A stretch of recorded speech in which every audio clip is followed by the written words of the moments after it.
BBC Sounds. Music, radio, podcasts.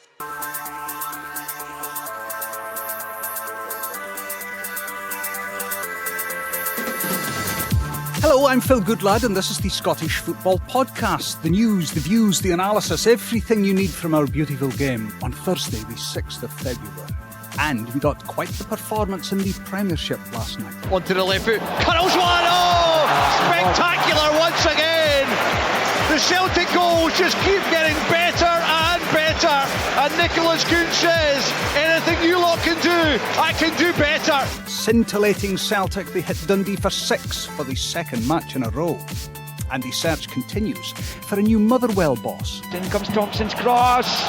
Carter Vickers claims he was fouled, but it's been lashed home by Armstrong, and Motherwell have an equaliser here.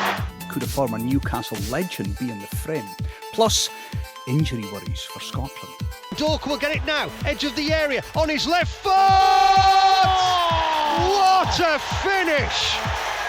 Ben Doak, right out of the top draw. Fears this morning that wonder kid Ben Doak could miss the March match with Greece. The Scottish Football Podcast from BBC Sport Scotland. Not easy to say that, the March match with Greece. I'm sure it would be no problem for Cillian Sheridan to say, former Celtic and Dundee striker. Cillian, morning to you. Morning, Phil. And Mark Atkinson, the Scotsman sport editor who knows how to, well, maybe not turn his tongue to words, but certainly knows how to write them. Mark, morning to you. Good morning, Phil. I have a piece of paper in my time, as a wise man once said, not very wisely, so many years ago, and it is the number of countries that one Cillian Sheridan has played in throughout his football career, because I was astounded when I looked it up. So, Cillian, you've got 30 seconds to tell me every country you've played in, starting now. Scotland. Yes. England. Yes. Bulgaria. Yes. Cyprus. Yes. Poland. Yes. New Zealand. Yes. One more. 10 seconds. I'll use the remaining 6 seconds now to ask a friend. Phone a friend. Phone Mark. Mark, do you know the last one? I'm going for Israel. Yeah. Wow, I mean, this is just knowledge that the nation bows her head to. Yes, you never played at home? No. I played Gaelic football at home. I never played football at home. Wow. England, Bulgaria, Scotland, Cyprus, Poland, New Zealand, Israel. You must be the most travelled footballer that we have ever known and ever had on our podcast.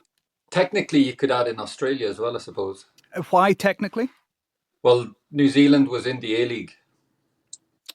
Okay, so you played for New Zealand club, but you played in Australia as well. Yeah, so every away game was over in Australia. Mark, you and I can just end this podcast right now. We can't compete with this. Absolutely not. Absolutely not. Always love hearing about Cillian's tales of his travels. And the Highlands is bordering a country as well. Well, you said that, Cillian, not I. Answers in a postcard to Mr. Sheridan. Listen, we're all in high spirits this morning. If you're a Celtic fan, you must be in even higher spirits. All the doubts surrounding where goals may come because the club didn't bring in a striker to replace Kyogo Furuhashi. Who needs a striker when you can share the goals around the team last night? Cillian, your old side, they were in scintillating form last night. Yeah, I just caught up in the highlights last night. They looked like they have kind of looked all season. The whole attacking line looked to be firing on all cylinders. Adam Eades I think he got that confidence back that he probably needed, and probably needed from everyone else. I think the fans and probably the fans. And then it's probably like Dundee. You take it separate from other games. It's something that can happen. You can go to Celtic and lose 6-0. As bad as it sounds, you almost like you can accept that happening. But probably from their point of view, the fact it's happened twice in a matter of days will be a little bit more hurting for them. But it's one of those, when Celtic turn it on like that, there's not much many teams in the league can do about it. Yeah. We'll speak to Cillian Sheridan, the former Dundee player, in just a moment to get a sort of a Danes Park view on things. Mark, I just wonder last night, were we all made to almost eat our words by Brendan Rodgers' side, given that there's been so much written and so much spoken about, and I've had one or two text messages from Celtic fans going, Phil, lay off Celtic and their lack of taking in a striker because the goals will come, and we proved it last night. A little bit. Last night was the perfect antidote, given what had gone on in the latter stages of the transfer window. But Celtic had all their key men fit and firing. I think the fear for Celtic is that if any of these players get injured, in particularly Adam Ida or Dyson Maeda, then they are light at number 9. That Celtic purred last night. They were so good in the second half, especially helped by Dundee collapsing quite quickly. But when Celtic are in the mood with this current crop of players, there's nobody in Scotland that is going to stop them. They're just too strong. I think Dyson Maeda now has 18 goals for the season. Nicholas Kuhn has 17 goals for the season. They're not even number 9s. So the goals are spread out from wide and now also from midfield. I think the angst for Celtic fans comes from the fact that if they go into a European match or say a really important Scottish Cup tie towards the end of the season without a bona fide number 9, that's where they could be left short. But if all stays the same right now and those players remain fit, of course there'll be no problems. It's for the future that Celtic fans are more concerned. But last night was a great reminder to those that were criticising the board that they have still assembled a pretty phenomenal squad by Scottish football standards. And do we need to judge last night's win, Mark, on the fact that they were playing a team 6 points above the relegation spot? Or can we look at it in the sort of the broader picture, which was Celtic, who face Bayern Munich next week, well, they hammered aside 6-0? You could probably look at it both ways. I think the Dundee issue has got to be mentioned because Dundee were low on confidence. They've been smashed 6-0 on their own patch by Hearts at the weekend. They're also a very young team, Dundee. If you take out the two ends of the pitch, Simon Murray and Trevor Carson, there's a very young core of players, and with that you get inconsistency in performances. And I think we were seeing that with Dundee. Only 3 weeks ago were they holding Celtic to a 3-3 draw at Dens Park, which shows you what the levels that they can hit. Dundee actually came down to Celtic Park a year ago, last February, and lost 7-1. So it's not the first time that Dundee have had problems away from home at Celtic on a cold February night. Ultimately, they contributed to their own downfall in the second half because they completely unravelled. Celtic can only beat what's in front of them, and that they did with aplomb last night. Cillian, I sort of had a shiver go up my spine when I heard Dundee manager Tony Docherty on Good Morning Scotland. I just played the clip out a little earlier where he says, I'm going to make the players aware that losing 6-0 2 times in a row is not good. Yeah, I don't think it's... I think when it's like worded out like that, it kind of hits home. Like it's like back-to-back 6-0s is like 12-0 over 2 games is pretty poor and probably sobering for them.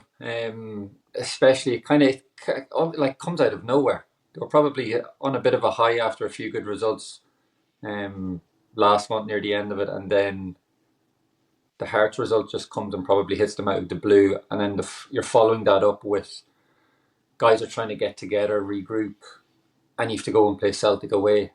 And you have to go and play Celtic away who are coming in after all the talk of the transfer window. You'll have players there who might be a bit offended by like all the chat saying they should have brought people in, and then they're like, well, hold on a minute, like we're still here, we're still good enough to carry this team.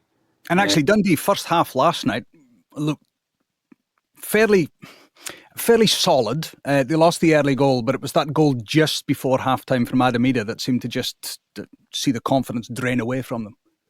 I think if you don't go in at halftime without Celtic conceding, then you kind of have a hope. But as soon as Celtic gets the first goal at home, it's kind of like you're almost like, right, that's kind of it. Like you just know the inevitable is going to happen. They'll either do what happened last night and steamroll over the team, or just do enough and they'll score maybe another 2 or 3 goals without even playing well. So it's the times when they actually go and do play well and everything ticks. That's when the 6-0s happen. And I think Dundee are just like unlucky. Yeah, obviously you deserve to to lose a game if you're defending poorly like that, but that literally could happen to any of the teams, I think, in the league. What will Airdrie be making of Dundee's current form? Airdrie taking on the Dens Park side this weekend in the Scottish Cup. Will they have been emboldened by seeing what's happened over the last 2 games to Dundee? Possibly without getting carried away. I think the other side of it, Dundee are probably looking at it like, right, here's a chance for us to kind of steady the ship as well. We can go and guess, dare I say, like a nice easy game, but it is still that round of the cup, so Airdrie are going to be up for it, but I think it's probably a chance for Dundee maybe to just get a little bit of a respite away from it as well. I'm sure they'll, like what Tony Docherty's saying, he's going to make the players aware. They'll probably be going over it in video. They'll be watching through every goal they've conceded the last week. So I think it's probably, in a sense, it could be a worse time for Airdrie to play them when you're thinking, right, they're really going to be clued in. They're going to be like have been taught a lesson over the last few days leading up to that game, I think. Hey, and just a word on your other former club, as far as last night's concerned. I mean, Bayern Munich next week, that needs no introduction. I mean, the very idea of saying Bayern Munich comes to town from a Scottish football point of view is fantastic. As a former player, Cillian, what do you expect from Celtic over the next 2 games against the Germans? And is your expectation different to what you think could happen? I think it all hinges on the away game. I think it all hinges on maybe they'll have learned the Dortmund game could prove to be a blessing in disguise now at this stage, where they know kind of the perils of going away and playing like that and what can happen to them, to teams of that level.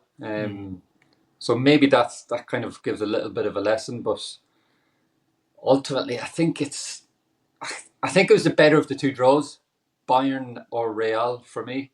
I was kind of looking at it and thinking, would you prefer to play a team coached by Ancelotti or by Vincent Kompany? And I was kind of thinking you'd probably, Brendan Rodgers as well maybe would probably prefer to go against, you feel like he'd have the upper hand over Vincent Kompany. And then it's going to come down to, I think Adam Ida's going to play a big role in it. I think he's looked very good since he scored those goals against Aston Villa. And I think he's actually starting to score instinctive finishes. Like, he's not scoring, they're kind of chances that are bouncing up awkwardly, and he's a striker maybe low on confidence would struggle with, and it doesn't seem to be that way. So I think he's probably given a little bit more hope, his recent form, I think. Let's move on to Motherwell's search for a new manager. Mark Atkinson, one of the names I'm sure that flowed from your pen in the last couple of weeks was that of Scott Brown down at Ayr United, linked with the Fir Park job, now ruling himself out. Are you surprised? No, not at all. I think it'd be madness for Scott Brown to leave Ayr United right now for a club that is struggling in the Premiership. Motherwell obviously are 5th in the league, so in a perspective of where they are on the table, they look okay, but they're on a very poor run of form, and the league is very tight. Scott Brown could achieve so much still at Ayr United, and I think more opportunities will come his way in time. He obviously spoke. It was spoken about with St Johnstone too earlier in the season, and he chose to stay where he is. He's in a good spot right now, and even though Scott Brown isn't in the hat, Motherwell will still have plenty of candidates that will come their way that are very appealing. I have no doubt of that. Only 8 games to go until the split. Would Motherwell benefit from getting an appointment made now, as opposed to waiting until they've exhausted all possible interviews and candidates and then made their choice? I think Motherwell would like to have a manager in by the next league match, which is not this weekend. They have a free week, which probably helps them, but next weekend. Stephen Frail is currently the interim manager, very experienced coach, and I think the players respond to him. So it would not be a complete disaster if they didn't have a manager in by the time they play next. But I think ultimately you really want to be hitting the ground running. the team has struggled recently, given that they've got lots of injuries. But also now you've got a team that's got a lot of new players as well. Motherwell were very active in the transfer window. They've been active actually all season. I think they brought in more than 20 players this season, which is a phenomenal number. So you need somebody to come in and try and knit all of these loanees and young players together for what's going to be a really important part of the season. I think Motherwell might look vulnerable to some opposition when they play next, so they do need to have a show of strength and unity. There are good players there, we know that, but their best one, Lennon Miller, is currently injured, and that is not helping matters. I'm sorry, I'm interrupting you to mention the name Timur Ketspaya. Is that somebody that you rush to your typewriter and think, I can't wait to write about his arrival in Scottish football, the former Newcastle man? I have to say, when his name was linked, there was a picture of him playing in his old Newcastle days, and I was like, man, I know who that is. And then it suddenly struck me, it was that actor out the Kingsman films, Mark Strong. I mean, holy Moses, nobody has seen those two in the same room ever before, because I think it's just the same person. But would Motherwell and would Scottish football, although Motherwell won't be caring whether it excites Scottish football, they'll just be caring about themselves, but would a name like that almost bring a bit of pizzazz to Motherwell, a bit of pizzazz to our game? Yeah, although I think all the advertising hoardings would be worried. You remember his iconic celebration from Newcastle when he battered the life out of one of them when he scored. I think he's obviously a colourful character. I don't know if he would be the right person for Motherwell. I think there are other candidates that appear more likely on paper. I mean, we've seen Ketspaya linked, we've seen Graham Arnold linked, former Australia manager, and then you've got a kind of a rump of names that actually you look at them and go, they make perfect sense. So I'd throw Stephen Naismith into that category. And I'd also throw Ryan Lowe into that category, former Preston and Plymouth boss. And Motherwell quite often shop in that English market, and he'll know that very well.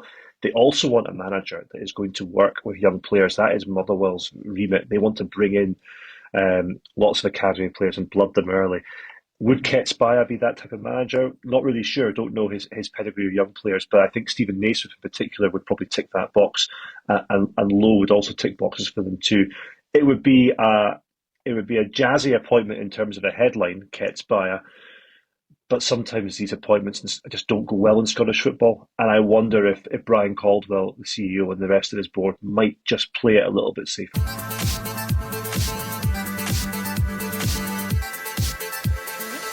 Let's move on to what might be causing Steve Clarke a bit of consternation, which is the news regarding Ben Doak. He's picked up an injury. He could miss the Greece match. Cillian, I'm never sure whether we should almost be chatting about the teenager Ben Doak, who may miss a game in 6 weeks' time, and how crucial that may be for Scotland's start in the Men's Nations League, because it just seems like we have already, despite Steve Clarke saying don't do it, we've already put so much pressure on this young man to lead Scotland to better times. I don't know if it's pressure. I think there's probably more excitement. He's an exciting player. The way he plays, probably the pressure part can come maybe when things aren't going so well. That's probably when people need to be careful. His injury, I don't know if Michael Carrick didn't really say too much about it, did he? No. No, it's like most of these injuries, we sort of fill in the blanks. But the very fact that it's being spoken about that he may miss a game in 6 weeks' time would suggest that perhaps we may need to think about him not being involved in the game against Greece. Yeah, I don't think it's. Yeah, I don't think it's a massive miss. He's not like I don't think Steve Clarke's teams aren't generally built around singular players. It's more of the team structure and how the team plays. I think because of that, Ben Doak probably gave something different for as an actual viewing spectacle, was something nice. Like, it was something. He was that bit of excitement and probably a breath of fresh air in that team. So in terms of that, probably from actual to watching the game for excitement, he'll be a miss. I don't think it'll be that crucial in terms of how Steve Clarke will set up a team or will approach a game, I don't think. Of course, plenty more in the build-up to that one. I mean, we're talking about something that's happening in 6 weeks' time. And of course, later on today at Hampden, we'll be speaking to the interim Scotland women's manager, because their upcoming matches, that starts this month in their Nations League. Finally, Mark, before I go, just a word on Partick Thistle. They've announced they've cut their playing budget by 20%. They're currently in the playoff spots in the Championship. But I just wonder if that's indicative of where we're at with Championship clubs right now, or is that a particular problem with Partick Thistle? No, I think it's an issue that many clubs are facing. There's a group of clubs in the Championship that have either recently fallen out of the top flight or have got ambitions of getting in there, and the likelihood is only one of them can do it each season. And eventually, if you speculate to try and get there and don't quite manage it, you do have to cut your cloth accordingly. It's a really competitive league. And as a result, if you're the one that misses out time and time again, I mean, Partick were in the playoffs last year and lost to Rafe in the semi-finals. You're still a good team, you still get close, but you can't keep sustaining those levels if the income doesn't match it. And I think we're going to see this happen probably at a number of clubs. A number of clubs will maybe do it quietly as well. They won't announce it. There'll just be budget trims here and there. Thistle, we know, can be a Premiership club because they've got the infrastructure there, and recently they were a top 6 team not that long ago. But ultimately, Scottish football is ultra competitive, and in particular in the dogfight that is the Championship. Mark, Cillian, thanks again for joining us this morning. Listen, the clue's in the title with the Scottish Football Daily podcast. It drops each weekday, Monday, Tuesday, Wednesday, Thursday, Friday. You'll get it at BBC Sounds, but if you turn on your notifications, it means that when the programme drops, well, it'll go straight to your feed, which means that you don't need to go searching for BBC Sounds or press a click here or a click there to get it. It's there. It's like magic. For now, though, enjoy the beautiful game. I'm Phil Goodlad, and we'll speak again soon. On BBC Sounds. From life aboard a Russian submarine to chairman of Hearts Football Club. At this stage, he was the hero. But as his controversial decisions escalated... They said, we're going to sack George. And I'm going, you can't do this. How did Vladimir Romanov go from Hearts saviour to a wanted man? It caused a whole load of chaos and havoc. Romanov, Tsar of Hearts. Listen now on BBC Sounds.